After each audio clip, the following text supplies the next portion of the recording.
Hello everyone, welcome my YouTube channel. दोस्तों, इस video में हम देखेंगे कुछ इंपॉर्टेंट इंटरनेशनल न्यूज़ के बारे में जो हाल ही में चर्चा में बनी हुई है। तो सबसे पहले हम न्यूज़ की बात करते हैं। दोस्तों, जैसा कि आप सबको पता है, इसराइल गाज़ा पर लगातार अटैक कर रहा है, जिसमें मासूम बच्चे, औरतें और आम नागरिकों की मौत हो जा रही है। तो गाज़ा के लोग ज़्यादातर राफा में पलायन कर गए हैं। वहाँ पर भी इसराइल के लड़ाके क्या कर रहे हैं, बार बार हमला कर दे रहे हैं। आपको पता है, गाज़ा में लगभग 64,000 से ज़्यादा लोग घायल हैं और लगभग 28,000 क्या हो गए हैं, मारे जा चुके हैं। ये रिपोर्ट किसने दी है? तो गाज़ा का स्वास्थ्य विभाग है, उसने ये रिपोर्ट दी है। तो जो गाज़ा में जो लोग घायल हैं और जिन लोगों के घर पूरी तरीके से उजड़ गए हैं, तो उनकी मदद करने के लिए बहुत सारे लोग आगे आए हैं। लेकिन मदद इसराइल के लड़ाके हैं जो वहाँ पर ड्यूटी कर रहे हैं, वो मदद होने नहीं दे रहे हैं। आपको पता है, यूएनआरडब्ल्यूए के बारे में मैंने आपको बताया था। UNRWA, United nation relief end fund work agency. तो जो संस्था है, इसका काम है जितनी भी फिलिस्तीनी शरणार्थी हैं अलग अलग देशों में बसे हुए हैं, तो उनकी मदद करना। तो इसकी फंडिंग कुछ देशों ने रोक दी थी।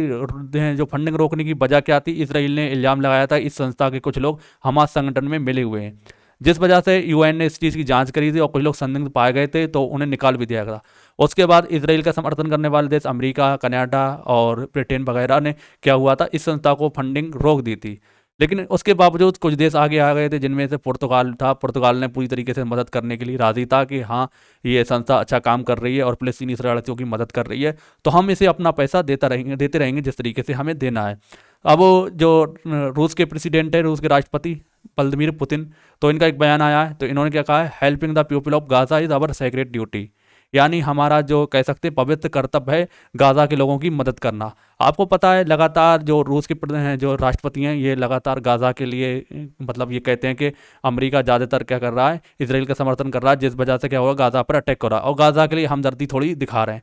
अब वजह कुछ भी हो, वजह एक वजह ये भी मान सकते हैं कि अमेरिका इनका प्रतिनिधि है, इस वजह से अमेरिका इसराइल का समर्थन कर रहा है, तो इस वजह से ये गाज़ा का समर्थन कर रहा है। या हो सकता है इनके अंदर भी थोड़ी मानवता हो, तो इस वजह से ये समर्थन करते हो। खैर, जो भी हो, इन्होंने ये बताया है कि गाज़ा के लोगों की मदद करना हमारी सबसे पवित्र क्या है, हमारा पवित्र कर्तव्य है और हम इसी तरीके से मदद करते रहेंगे। चलिए अगली खबर की हम बात करते हैं। तो अगली खबर है, जैसा कि आप सबको पता है, पाकिस्तान में इलेक्शन हुआ। इलेक्शन के बहुत ही विवाद के बीच ये इलेक्शन हुआ। बार बार हमले हुए, कभी किसी कैंडिडेट के आसपास क्या हुआ, बम्बार्डिंग कर दी गई, जिस वजह से बहुत सारे लोग मारे भी गए। और ये अब इसका जो रिजल्ट आया, तो इसे लेकर भी बहुत ज़्यादा बवाल फैल गया है, क्योंकि इमरान खान की पार्टी लगातार आगे चल रही थी और अब उनकी पार्टी ने बहुत बार ये मतलब जब तक रिजल्ट आता रहा, तो उनकी पार्टी की ओर से ये इस बात का क्लेम करते रहे कि जो इनका इलेक्शन हो रहा है और इलेक्शन का रिजल्ट आ रहा है, तो पूरी तरीके से वो निष्पक्ष तरीके से नहीं हो रहा है और जो रिजल्ट है उसमें गड़बड़ी की जा रही है, वोटों को चुराया जा रहा है। तो जो मलाला यूसुफजई हैं, इन्होंने अब इनका बयान आया, इन्होंने क्या कहा है, Pakistan needs free and fair election. Pakistan को ज़रूरत है एक स्वतंत्र रूप से इलेक्शन कराने की और करने की, क्योंकि जिस तरीके से ये धांधलेबाजी चल रही है, इसी धांधलेबाजी से पाकिस्तान में इलेक्शन हो रहे हैं, जिससे कि पाकिस्तान की छवि पूरी दुनिया में ख़राब हो रही है। तो ये सब रुकना चाहिए। मलाला यूसुफजई, आपको पता है, नोबेल पुरस्कार विजेता हैं और इन्हें नोबेल पुरस्कार मिल चुका है। सबसे कम उम्र में जो पहली महिला हैं जिन्हें ये नोबेल पुरस्कार मिला था, तो इनकी ओर से ये बयान जारी किया गया है।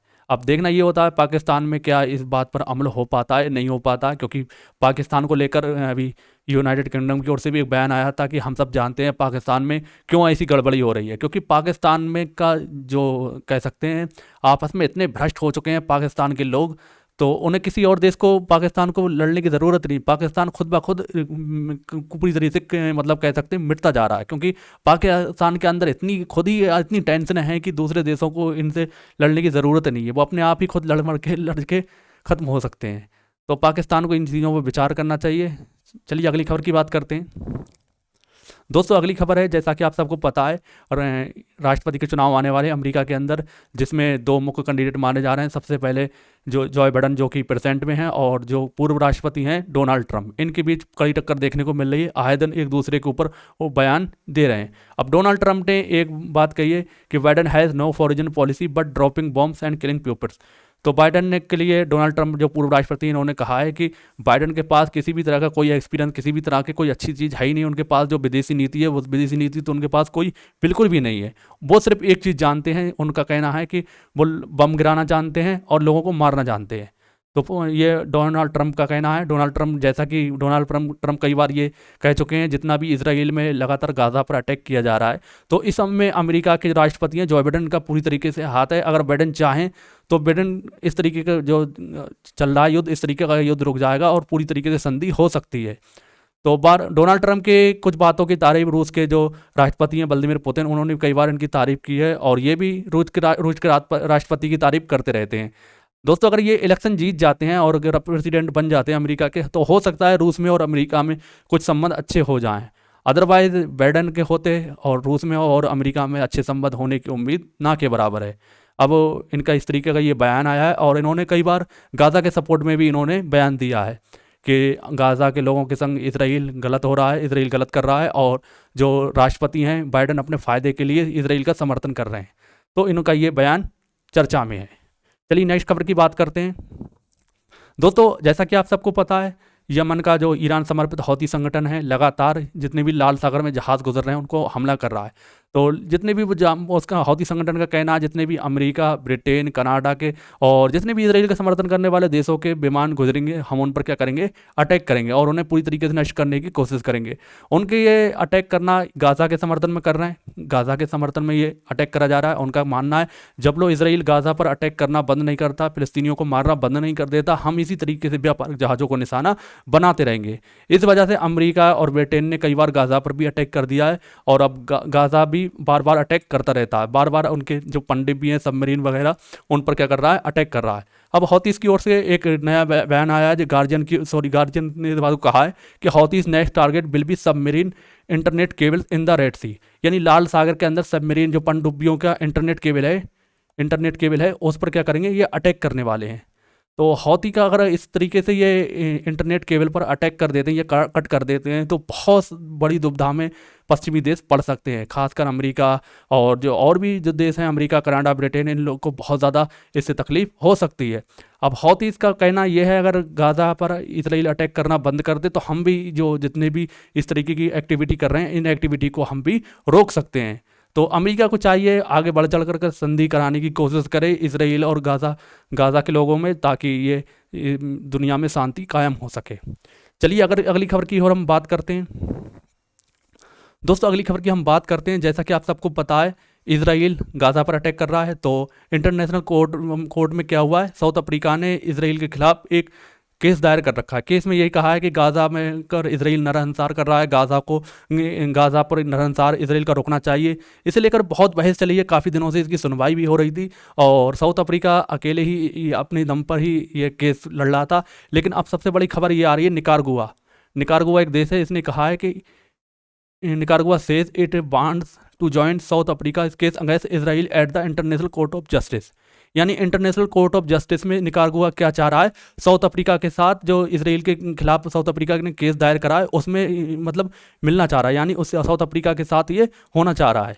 और अब 2 देश इसमें आ गए हैं, इसी तरीके से और देश अगर इसमें शामिल हो जाएं तो जल्द से जल्द ये मामला रफा दफा हो सकता है। अब और देशों को भी चाहिए इंटरनेशनल कोर्ट में इसी तरीके से साउथ अफ्रीका का साथ दें, जिस तरीके से साउथ अफ्रीका इसराइल के खिलाफ केस लड़ रहा है गाज़ा में जो अटैक करा जा रहा है। तो ये निकारागुआ पहला देश बना है, निकारागुआ। तो निकारागुआ के साथ और भी देशों को आना चाहिए, जिससे क्या हो सके, गाज़ा पर जो लगातार युद्ध कर रहा है इसराइल, ये युद्ध रुक सके। तो आपको पता है, अब जहाँ ज़्यादातर लोगों कहाँ पर हैं, गाज़ा में हैं। तो गाज़ा के कुछ लोग जो राफा है मिस्र की बाउंड्री पास, यहाँ पर लोग जाकर विस्थापित हो गए हैं और अपने बचने के लिए जगह देख रहे हैं। लेकिन इजरायली सेना वहाँ भी पहुँच चुकी है, और इसराइल के प्रधानमंत्री बेंजामिन नेतन्याहू का कहना है कि जब तक हम पूरी तरीके से जो हमास संगठन है इसको हम ख़त्म नहीं कर देते और गाज़ा को अपने अंडर में नहीं ले लेते, तब तक हम अपनी विजय नहीं रोकेंगे, यानी हम इसी तरीके से हमले करते रहेंगे। कई बार यूनाइटेड नेशंस में भी चेतावनी दी, जो उसके कह सकते हैं महासचिव हैं एंटोनी गुटेरेस, उन्होंने भी समझाया कि इस तरीके की एक्टिविटी नहीं होना चाहिए। तो वहाँ के जो इसराइल के सीनेट के सचिव हैं, उन्होंने क्या किया, एंटोनी गुटेरेस से मीटिंग करना बंद कर दी। तो इस तरीके की बातें इसराइल पूरी तरीके से अपने आप को पता नहीं क्या समझ रहा है और इस तरीके की एक्टिविटी कर रहा है, जिससे मानवता क्या हो रही, शर्मसार हो रही है। तो ऐसी चीज़ें इसराइल को नहीं करना चाहिए, जिससे कि आम इंसानों की ज़िंदगी पर असर पड़े। दोस्तों उम्मीद है आपको जानकारी ये पसंद आई होगी। पसंद आई है तो वीडियो को लाइक ज़रूर कर दें और इसी तरह की जानकारी के लिए, इसी तरह की इंटरनेशनल खबरों के लिए हमारे चैनल को सब्सक्राइब कर सकते हैं। दोस्तों हम मिलते हैं नेक्स्ट वीडियो में, तब तक के लिए जय हिंद, जय भारत।